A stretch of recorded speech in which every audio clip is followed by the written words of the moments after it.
Kasi mamayang tanghali ay magluluto tayo ng lechon manok. Ay mo eh. Mo, eli puhuta.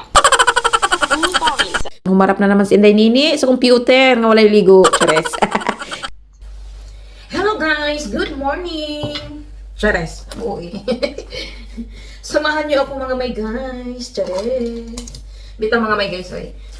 So, karong adlaw so today is Tuesday. Tuesday ngayon mga may guys. So, meron akong online class.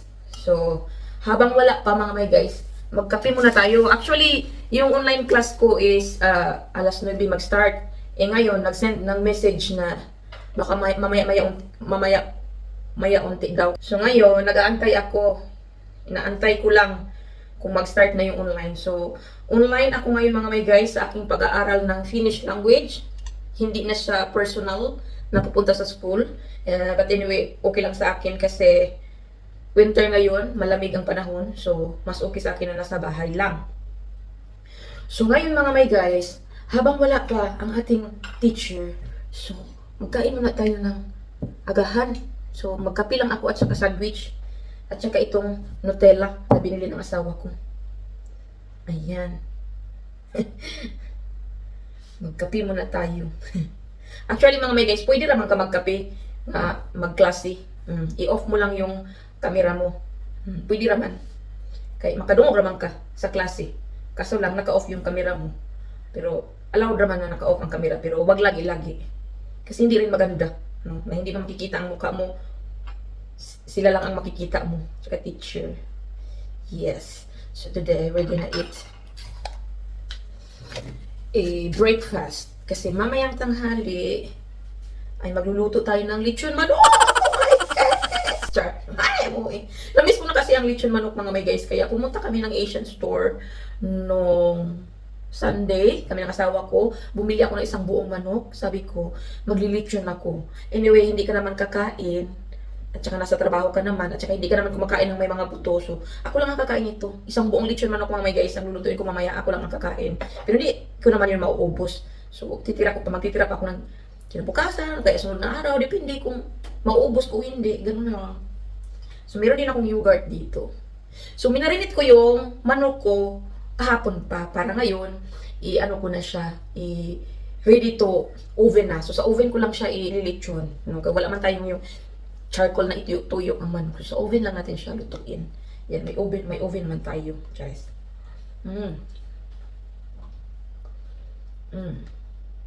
Every morning mga may guys, nagkakain talaga ako nitong yogurt. Kasi maganda ito sa ating mga bituka. No? Para tayo ay makarelease stress. Kunin ko lang yung kape ko. Hindi ko alam kung sa bagay, mag-chat naman yan sa akin eh. Na pag-ano na ako. Join na ako sa online video call, online class. Mag-chat lang naman yan sa akin dyan sa cellphone. So, hindi ko muna ito i-open. Ayan. Tapos yung mga notebook ko andun pa sa sala. Kasi doon sana ako sa sala eh. Eh ngayon, gibati kong kagutom. Tapos wala pa naman ang online. So lumipat ako dito sa my kitchen. Para magkape. So magkape sa ta! Actually mga my guys, nagustuhan ko na rin yung online. Parang madali lang sa akin. Kasi pagkatapos ng klase, yung start kasi ng klase namin is alas 9 hanggang alas 2 ng hapon. So pagkatapos niyan, hindi na ako magbiyahe-biyahe pa uwi pa dito. So diretso na lang kain, o kaya diretso luto, o kaya diretso higa, rest, ganun. So yun yung kagandahan pag sa online ka lang. Kasi hindi ka na magbiyahe-biyahe. Tapos diretso ka na lang kung gusto mong humiga, o kung gusto mong mag-relax, makapag-relax ka kaagad. Kung gusto mo namang kumain, makakain ka agad, o makapagluto ka agad. So mas maganda ang online. So nung una, parang nag-hesitate ako na matuto ba tayo sa online? Sabi ko, matuto ba tayo sa online? Kasi, syempre, mas maganda talaga yung face-to-face. Pero mas maganda din pala mga may guys. No? Maganda din. Kasi may program sila eh. Na, ito ang pindutin mo, bla bla bla bla bla bla. So, susundan mo lang yun. Masanay ka lang. Pag nasanay ka na, isin lang sa'yo. Okay na ang lahat. Ganun lang. So, tayo ay magkape. Dahil coffee is life. Yan. Actually, magluluto sana ako ng bacon at saka egg. Ilagay ko dito sa sandwich. Sabi ko, wag na, ito na lang. Nutella. Yes, Nutella. So, black coffee lang inumin natin. So, magkape tayo mga may guys. So, parang may nag-chat na sa group chat namin. Baka nag-start na. Mo, eli puhuta. Puhutaan lisää. O, di ba mga may guys, puta daw. Pero hindi yan bad words mga may guys ha. Iba lang talagang meaning sa atin yung ganyang words. Humarap na naman si Inday Nini sa computer nga walay ligo. Chares. Mausan ang laula.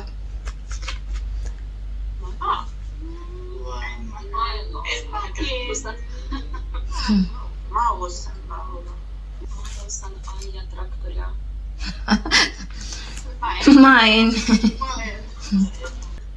Mausan tehdä ruoka.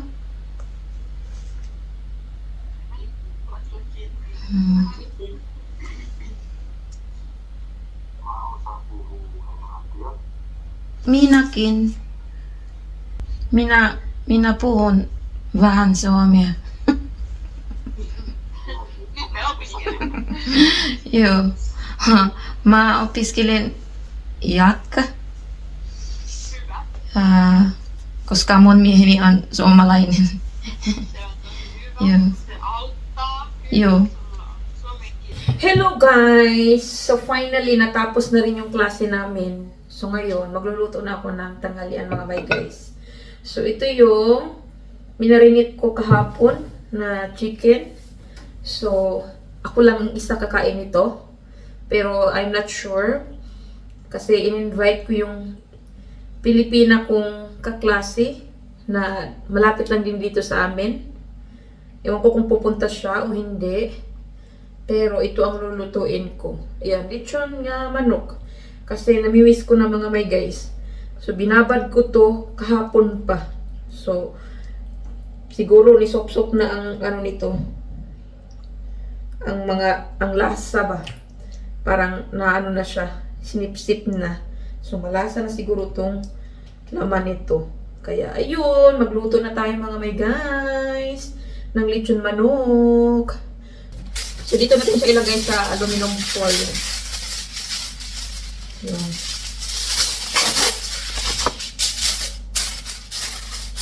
So nag-invite ako mga may guys kasi hindi ko naman yan mauubos ng isang buo. Of course, pwede naman siyang bukas kainin o kaya sunod na araw kung may matira. Pero kasi pag mag-isa kang kumain, parang walang gana mga may guys. Kaya in-invite ko yung friend ko na Pinay na malapit lang din dito sa amin mga may guys siya nakatira. Finish din yung husband niya. So, kaklase ko siya sa online class. So, lagyan natin siya ng foil para yung ano niya, yung duga ba? Yung sauce. Ayan. First time ko mga may guys magluto na lechon manok. So, ilagay natin siya dito. Ayan. Hala, oy. Ako lagi ni siya nga manok. Ayan. Tapos takpan din natin siya ng ng foil para hindi siya masunog mga may guys. So, ayan. Sana masarap to. Pero lagyan ko pa ito ng mga may guys. Yung parang lagyan ko siya ng lemongrass. Tanglad. Para mabango. Mas lalong babango. So, ito na yung lemongrass mga may guys. Dinikdik ko siya. Kasi dito sa Finland, yung mga binibinta nilang lemongrass, ano siya, hindi yung walang dahon, yung sanga lang. Kaya dinikdik ko siya para lumabas yung amoy. Tapos ipasok natin siya dito mga may guys. Oh my god, I'm so excited na. Saan ko ba ito ipasok? Dito lang. Ayan. Ang bango nito mga may guys. Ayan. So para-paraan lang mga may guys pag namimiss natin yung ating mga gusto sa Pilipinas. Para-paraan lang talaga. Actually, matagal ko nang plano na maglechon manok kaso nga parang nagdadalawang isip ako ba kasi nga yung mga manok dito hindi na fresh, lalo na sa Asian store na mga ganito. Pero ngayon sinubukan ko siya nung nag-melt na ang manok kasi frozen to eh. Frozen talaga to kasi galing pa sa ibang bansa. Tapos nung nag-melt ng manok, hindi naman siya malangsa mga may guys. So, ibig sabihin, magandang manok ito. Yan. So, pinainit ko na yung oven mga may guys. Tapos lulutuin natin ito ng 1 hour. Yan. Sa 200 degree Celsius. So, excited guys. Masarap talaga sana yung lechon manok talaga yung sa charcoal na tinutuyok-tuyok ba. Kaso wala tayo niyan dito eh. Kaya, sa oven na lang. Lutuin natin siya sa oven.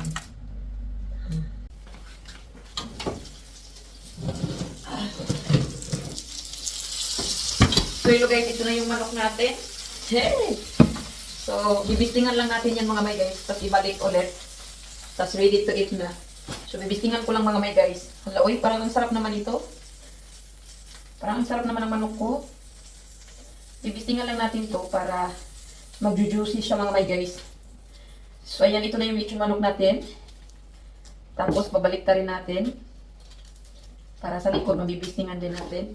Wait. So, balik rin natin. Sana mas maganda din ang itsura sa likod. Ala, wow! Look at that mga may guys. Parang ang sarap ng ating chicken. So, hiwain lang natin dito para papasok yung ating bisting. Yan. Ala, parang ang sarap ng manok ko mga may guys. Excited to eat na. Yan. Bibistingan lang natin siya para papasok yung lasa sa loob. Hiniwaan ko lang siya ng unti. No, kunting minuto na lang to mga may guys. Ready na. Ready na tayong kakain. Wow! Ang sarap-sarap naman. Ayan. So, ibalik na natin. Ibalik na natin. Ang init, ang init. Ayan siya mga may guys. O, diba? Apakasarap. Marunong na tinday hinik mga lechon manok ko. Pwede na magnegosyo. So, yung mga may guys, ready to eat na ang ating chicken. O, diba? Marunong na tinday hinik. Kain na tayo.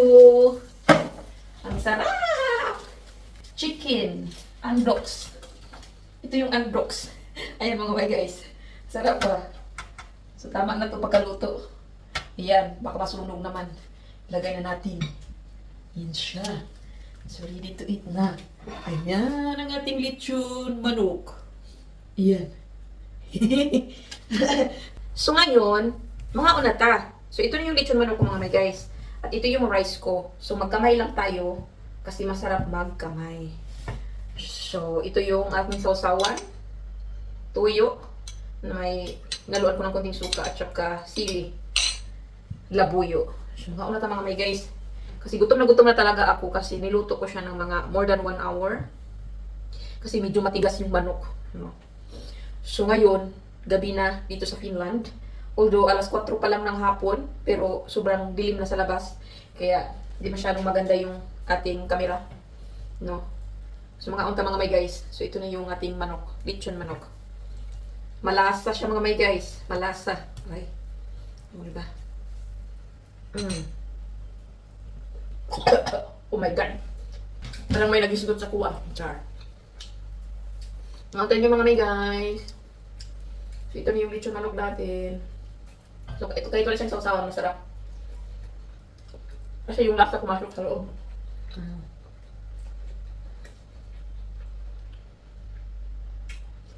So, hindi na pumunta yung kaibigan kong Pinay mga may guys. Bukas na lang daw. Dalhan ko siya. Kasi bukas hindi kami online. Mag-meet kami in person. Kasi in 1 week, Mondays to Friday, hindi lahat online yung klase. Mag-meet kami 1 time to 2 times in a week sa school mismo. So bukas, mag-meet kami sa school kasi doon yung klase namin. So dadalan ko siya ng lechon manok. So mga antay niyo mga may guys, first time ko magluto ng lechon manok, masarap siya. Kaso, parang more luto. Although luto na siya, pero ang manok parang gulang. Matanda. Kasi, medyo may katigasan siya eh. Kaya, bukas, iluto ko siya ulit sa oven. Pero masarap siya mga may guys.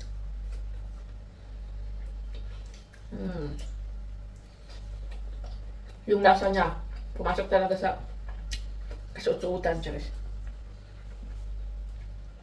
At saka ang bango, kasi may tanglad pa eh.